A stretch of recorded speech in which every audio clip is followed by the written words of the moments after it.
لیکن یہ رضا خانی نبی صلی اللہ علیہ وسلم پر الزام لگا رہے ہیں کہ آپ نے اس عورت کے سینے پر ہاتھ مارا ہے۔ اگر یہ رضا خانی حلالی ہیں تو اس بات کو کسی بھی حدیث سے ثابت کر کے دکھا دیں۔ سامعین و ناظرین، آج کی اس ویڈیو میں دیوبندی مذہب کے ہر ایرے غیر نتو خیرے کی طرف سے کیے جانے والے ایک ایسے اعتراض کا جواب دینے والا ہوں جو اکثر سوشل میڈیا پر آپ نے بھی دیکھے ہوں گے۔ آج سے کئی سال پہلے میں نے بھی اس کا جواب دیا تھا، مگر اب وہ اعتراض چونکہ ویڈیو کی شکل میں دیوبندی مذہب کی جانب سے کیا گیا ہے، اس لیے جواب بھی ویڈیو کے شکل میں دیا جانا چاہیے، اس لیے یہ ویڈیو بنائی جا رہی ہے۔ اور آپ نے اس دیوبندی وہابی کا دعویٰ بھی سن ہی لیا ہے، لہٰذا اب بھی اگر جواب نہیں دیا جائے تو پھر کب دیا جائے گا؟ یہ ویڈیو آپ کو شروع سے آخر تک اس لیے بھی دیکھنی ہے تاکہ یہ اعتراض یا اس قسم کے جاہلانہ دوسرے اعتراض دیوبندیوں وہابیوں کی طرف سے آئے تو آپ نہ صرف یہ کہ اس کی حقیقت سے سنیوں کو آگاہ کریں بلکہ سامنے والے دیوبندی کو بھی بر وقت منہ توڑ جواب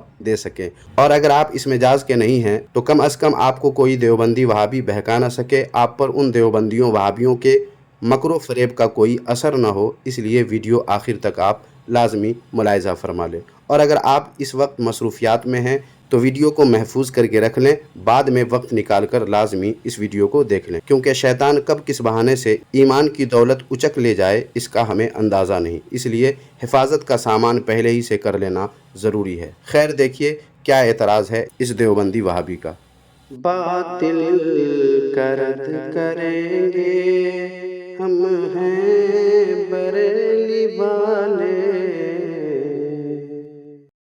سامعین، آپ نے اکثر دیکھا ہے کہ رضا خانی حضرات ہر وقت علماء دیوبند کو گستاخ رسول کہتے ہوئے نظر آتے ہیں، لیکن ان لوگوں کو اپنی کتابوں کی حقیقت نظر نہیں آتی۔ کتاب کا نام ہے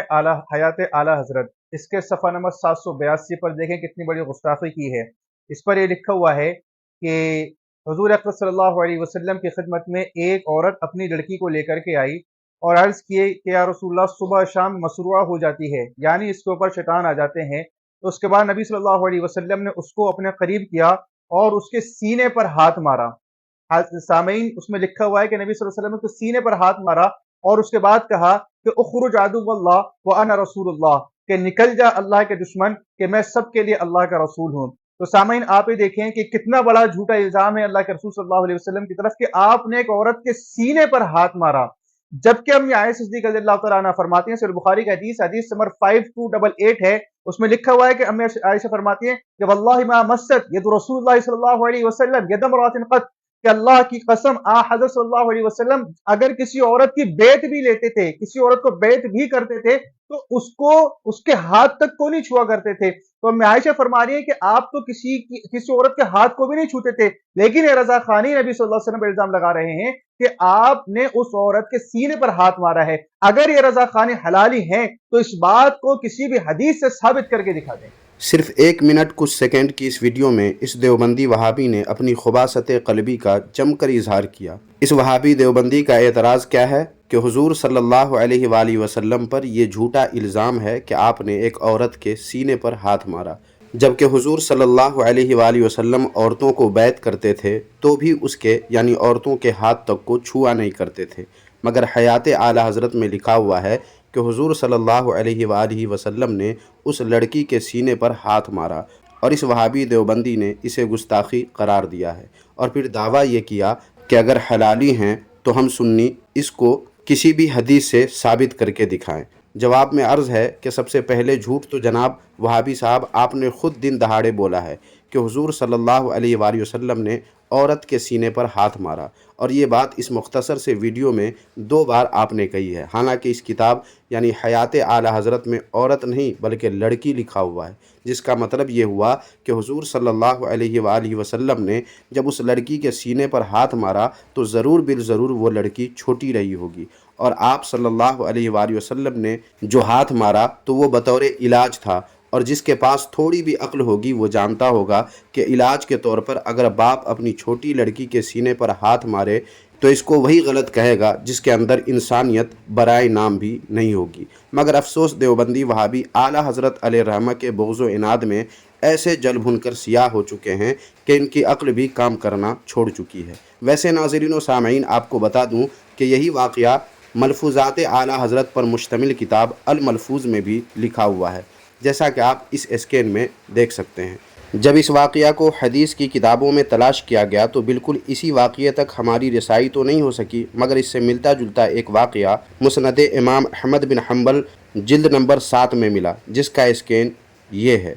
دیکھیں اس کے صفحہ نمبر 255 پر حیات اعلیٰ حضرت اور الملفوظ سے ملتا جلتا ایک واقعہ لکھا ہوا ہے۔ اس میں آپ دیکھ سکتے ہیں لڑکی نہیں بلکہ بچہ لکھا ہوا ہے، جس سے معلوم ہوتا ہے کہ ممکن ہے اعلیٰ حضرت علیہ الرحمہ کے بیان کردہ واقعہ کو لکھنے میں ناقل یا کاتب سے غلطی ہو گئی اور لڑکا کی جگہ لڑکی لکھ دیا گیا، یا پھر ہو سکتا ہے کہ وہ واقعہ اور حدیث الگ ہی ہو، جہاں تک ابھی ہماری رسائی نہیں ہو سکی ہے۔ لیکن اب جب کہ دیوبندیوں کو یہ پتہ چلے گا کہ حیات اعلیٰ حضرت اور الملفوظ میں بیان کی گئی حدیث تک سنیوں کی رسائی نہیں ہو سکی ہے تو یہ لوگ الگ واویلا مچائیں گے، اس لیے پہلے ہی ایسے احمقوں کا منہ بند کرنا ضروری ہے، جس کے لیے یہ دیکھیے کتاب جس کا نام ہے اشرف الجواب۔ اس کے صفحہ نمبر 293 پر دیوبندی مذہب کے حکیم الامت جناب اشرف علی تھانوی کہتے ہیں کہ ایک دو حدیث جو ہم کو نہ ملی ہو، اس سے یہ دعویٰ نہیں کیا جا سکتا کہ اس کی اصل ہی نہیں، لہٰذا دیوبندیوں وہابیوں کو چاہیے کہ اس پر اچھل کود مچا کر اپنے حکیم الامت جناب اشرف علی تھانوی سے بغاوت نہ کریں، لیکن وہ دیوبندی ہی کیسا جو اتنی سیدھی بات مان لے۔ اس لیے ان دیوبندیوں وہابیوں کو نکیل کسنا مجھے خوب اچھی طرح آتا ہے، اس لیے ان تمام دیوبندیوں کو جو حیات اعلیٰ حضرت اور الملفوظ میں بیان کردہ اس واقعے پر بالکل یہی حوالہ دکھانے پر بضد ہو، ان دیوبندیوں وہابیوں کو اپنے دیوبندی مذہب کے بانی جناب رشید احمد گنگوہی کے فتاویٰ رشیدیہ کے صفحہ نمبر 241 پر موجود اس حدیث کو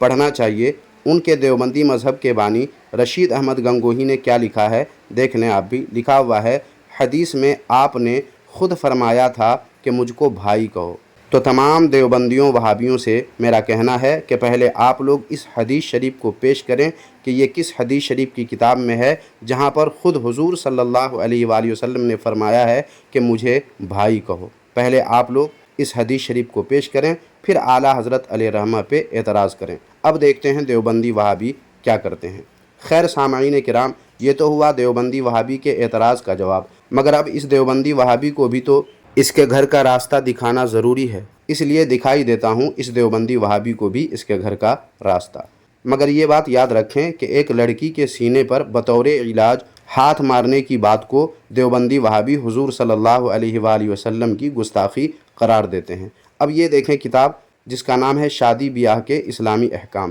اس کے صفحہ نمبر 21 پر دیکھیں، حضرت فاطمہ رضی اللہ تعالی عنہا اور حضرت علی رضی اللہ تعالی عنہ کی شادی کے بیان میں دیوبندی مذہب کے مولوی جناب عبد الرؤوف کہتے ہیں کہ پھر آپ صلی اللہ علیہ وآلہ وسلم نے ان کے یعنی حضرت فاطمہ رضی اللہ تعالی عنہا کے سر پر اور سینے مبارک پر کچھ پانی چھڑکا۔ اب سوال یہ ہے کہ کیا دیوبندی وہابی اس کو بھی گستاخی کہیں گے کہ سینے پر پانی چھڑکنے کا ذکر کیا گیا ہے؟ سب سے پہلے تو دیوبندی وہابی اس بات کو حدیث شریف سے ثابت کریں اگر حلالی ہیں، اور ساتھ ہی اس کی بھی وضاحت کریں کہ حضرت فاطمہ رضی اللہ تعالی عنہا کے بارے میں ایسا کہنا گستاخی ہے یا نہیں، اور اگر یہ گستاخی نہیں تو حیات اعلیٰ حضرت اور الملفوظ کا واقعہ بیان کرنا کیسے گستاخی ہو گیا؟ محترم سامعین کرام، اور اب یہ دیکھیں کتاب جس کا نام ہے فضائل درود شریف، جو زکریا کاندھلوی دیوبندی وہابی کی لکھی ہوئی کتاب ہے۔ اس کے صفحہ نمبر 185 پر ایک واقعہ لکھا ہے جسے آپ اس ویڈیو کو روک کر